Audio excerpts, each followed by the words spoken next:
चंगेज़ खान एक बहुत ही क्रूर और कुशल मंगोलीय सम्राट था जिसने अपनी युद्ध कुशलता से 1206 से 1227 के बीच एशिया और यूरोप के एक बड़े हिस्से को जीत लिया था। चंगेज़ खान का नाम सुनकर अच्छे अच्छे योद्धाओं के पसीने छूट जाते थे, क्योंकि चंगेज़ खान और उसकी सेना जिस भी क्षेत्र से गुजरती थी तो अपने पीछे बर्बादी की कई कहानियां छोड़ जाती थी। आइए हिस्टोरिक फैक्ट्स जोन के साथ जानते हैं इस क्रूर शासक कुशल मंगोलीय सम्राट के बारे में कुछ खास तथ्य।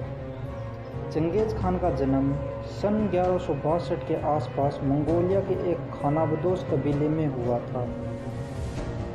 उसके पिता यसुजेई कबीले का सरदार हुआ करते थे। जब चंगेज़ खान मात्र 10 वर्ष का था तो उसके पिता का देहांत हो गया था और अपनी पत्नी और 7 बच्चों को अनाथ छोड़कर उसका पिता दुनिया से चला गया। अनाथ होने के बाद भी चंगेज़ खान मेहनत करता चला गया और बढ़ता चला गया। कबीले के सरदार का पुत्र होने की वजह से वो बचपन से युद्ध की बारीकियां सीखता रहा। चंगेज़ नाम के साथ खान शब्द लगे होने की वजह से अधिकतर लोग यह मान लेते हैं कि वह मुसलमान था, जबकि ऐसा नहीं है। चंगेज़ खान का असली नाम तेमुजिन था। चंगेज़ खान ने अपनी कुशलता से शुरू से अपने कबीले में अच्छा खासा प्रभाव बना लिया था। मंगोलों की सभा ने उसे अपना सरदार घोषित कर दिया और उसे कागान की उपाधि दी। मंगोल सेना में सेना के सरदार या कागान की उपाधि पाने वाले को खान कहा जाता था। कागान का अर्थ होता है सम्राट या सरदार।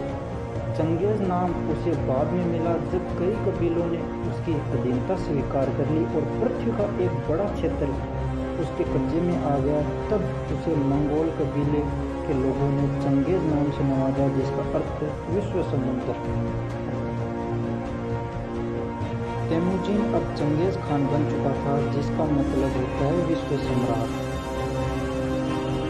तेमुजिन जब कागान या खान बना तब उसकी उम्र 51 वर्ष हो चुकी थी।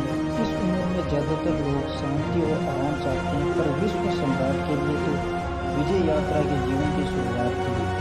एक कहानी के अनुसार माना जाता है कि एक बार चंगेज़ खान शिकार से वापस लौटकर जब अपने ठिकाने पर पहुंचता है तो अपनी जवान पत्नी को गायब पाता है। बाद में उसे पता चलता है कि एक दुश्मन कबीले के लोगों ने उसकी पत्नी का अपहरण कर लिया है।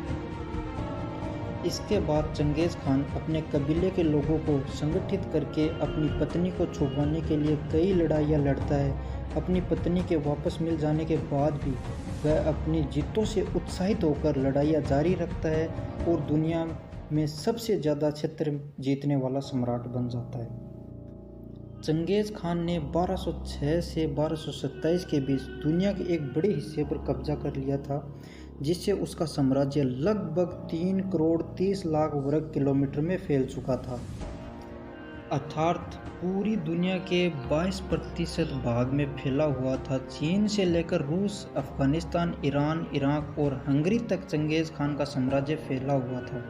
इतना विशाल साम्राज्य चंगेज़ खान के बाद मंगोलिया में दूसरा कोई सम्राट नहीं जीत पाया। मंगोलिया के खानाबदोश लोग बड़े ताकतवर थे, लेकिन इनकी ताकत उनके ज़्यादा काम न आती अगर इन्होंने एक योग्य सरदार पैदा न किया होता। ये योग्य सरदार चंगेज़ खान था। चंगेज़ खान बड़ी सावधानी और समझदारी से युद्ध करता था। उसने अपने सैनिकों को खास तरह की ट्रेनिंग दे रखी थी।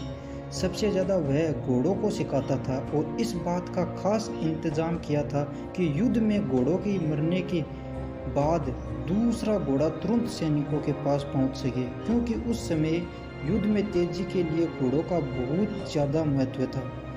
युद्ध में भले ही चंगेज़ खान की सेना विरोधी सेना से कम होती, पर पक्के अनुशासन और संगठन के कारण जीत चंगेज़ खान की सेना की ही होती थी।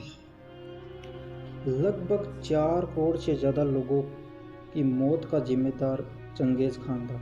चंगेज़ खान को एक तो उसके साम्राज्य विस्तार तो दूसरा उसकी क्रूरता के लिए जाना जाता है। अपने विजय अभियानों के दौरान वह जिस भी क्षेत्र से जाता शहरों के शहर तबाह कर देता और खूब मारकाट करता। एक अनुमान के अनुसार उसने अपने समय की 11% आबादी का सफाया कर दिया था। जो तकरीबन 4 करोड़ बनती है। उसकी ताकत का अंदाज़ा इसी बात से लगाया जा सकता है कि उसने सन 1219 में ईरान पर हमला करके वहाँ की 75% आबादी का खात्मा कर दिया था। उज़्बेकिस्तान के बड़े शहर बुखारा और समरकंद की पूरी तरह जलाकर राख कर दिया। बुखारा की 10 लाख की आबादी में से मात्र 50,000 ही जिंदा बचे थे।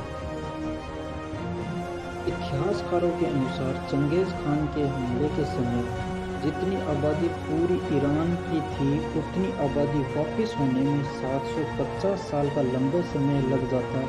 चंगेज़ खान ने जब चीन की दीवार को लांघकर चीन की राजधानी बीजिंग पर कब्जा किया, उसके बाद उसने चीन के कई शहरों को उजाड़ दिया, हजारों लाखों लाशों के ढेर लगा दिए। इन बातों से अंदाज़ा लगाया जा सकता है कि चंगेज़ खान कितना ताकतवर और निर्भय था। चंगेज़ खान भारत आते आते लौट गया। चंगेज़ खान ने ईरान के जिस राजा खारजम पर हमला किया, उसका लड़का जलालुद्दीन भागकर सिंध नदी तक चला आया और दिल्ली दरबार में पनाह लेने चला गया। उधर दिल्ली के सुल्तान इल्तुतमिश ने चंगेज़ खान के डर से जलालुद्दीन को पनाह देने से साफ मना कर दिया। पहले चंगेज़ खान की योजना थी कि वह भारत को रौंदते हुए भारत के बीच में से गुजरते और असम के रास्ते मंगोलिया लौट जाए, पर दिल्ली के सुल्तान इल्तुतमिश के हार मानने के बाद और बीमारी के कारण वह वापस लौट गया। इस तरह उत्तर भारत एक संभावित और भयानक बर्बादी से बच गया। चंगेज़ खान की कई पत्नियां थीं। इतिहासकारों के अनुसार चंगेज़ खान की कई सैकड़ों बच्चों का बाप।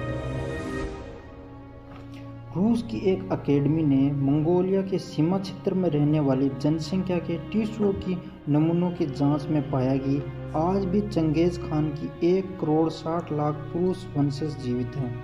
अगर महिला वंशजों को भी साथ में जोड़ा जाए तो यह संख्या दुगुनी हो जाएगी। ये कोई नहीं जानता कि चंगेज़ खान की मौत कैसी हुई। कहानी के तौर पर बताया जाता है कि घोड़े के ऊपर से गिर जाने का उसकी मौत बताई जाती है।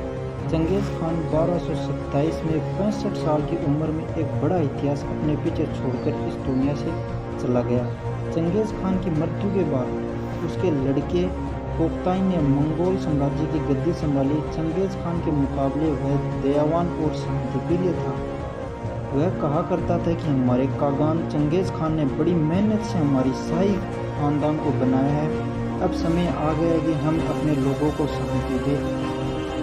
चंगेज़ खान की मृत्यु के बाद भी उसका साम्राज्य 200 सालों तक